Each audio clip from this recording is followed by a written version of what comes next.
when I came to the meeting tonight, I wasn't quite sure what I was coming to. When I came through the door, I was left in no doubt at all. It was entitled Jesus and Muhammad, and thank you for putting Jesus first. I'm sure you accept that you did not put the case for Christianity as a Christian would put it. I'm sure you, and that I can understand in an audience of this kind of already persuaded towards the Muslim way of thinking. Indeed, I would say that I, as an individual, would respect the Quran. I'm afraid you did not respect my holy book, which is the Bible, in quite the same way. In fact, I'm a teacher. And in my classroom, I've got a television which is fixed to the wall. And on the top of the television, there's just room to put the Quran, because I respect, I've got Muslim children in my school. And I know you respect your book, and I put it in the highest place. So I do that. I put it in the highest place.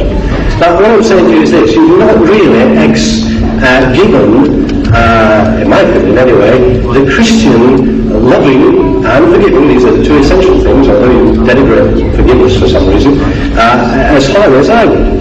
But more than that, perhaps you answer this point. Muhammad, you talked a lot about Jesus, you talked a lot about our holy book. We're not talking much about Muhammad, or indeed the Quran too much, apart from the missionary aspect of it. Could you tell me how you can believe, indeed anybody in this room can believe, in one man who couldn't read, couldn't write, indeed could get his followers by bloodshed through war, how you can believe that man was a follower of God, let alone a prophet of God, and to accept all his teachings as you do so deeply, and yet reject Christianity and the holy book of Christianity so easily as well? You see, you have thrown in so many things in this little contribution of yours, that how can we believe in a man who was illiterate and who by bloodshed, who had spread his faith, converted the people. Now with regards to the man being unlearned, this is a fulfillment of the prophecy in your book, a fulfillment, the book of Isaiah, chapter 29, verse 12. It says there, and the book is given to him that is not learned. The book, please.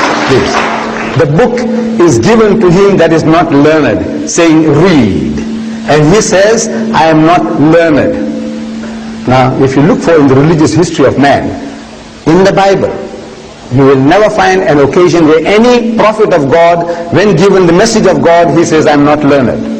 But if you read any biography of Muhammad, any written by Muslims or non-Muslims, they will tell you that the first revelation that was given to him in Ghar Hira, the Mount of Hira, when the angel of God comes to him and commands him in his mother tongue, he says, Iqra, read. And Muhammad says, Ma ana biqari'in. He said, I'm not learned. So the angel of God commands him a second time, Iqra, read. And again he says, Ma ana biqari'in. He said, I'm not learned.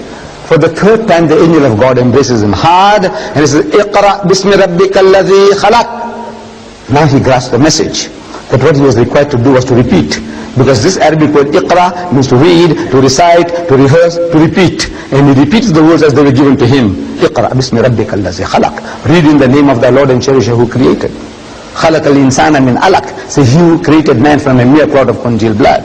Iqra wa rabbukal akram. So read and thy Lord is most bountiful. So he says, Iqra wa rabbukal akram. So allazi allama bil qalam. So he who taught the use of the pen. So he says, allazi allama bil qalam. So allama al insana ma lam ya'lam. Taught man that which he knew not. The very fact that the man is unlearned is a proof that this book is a book of God. See?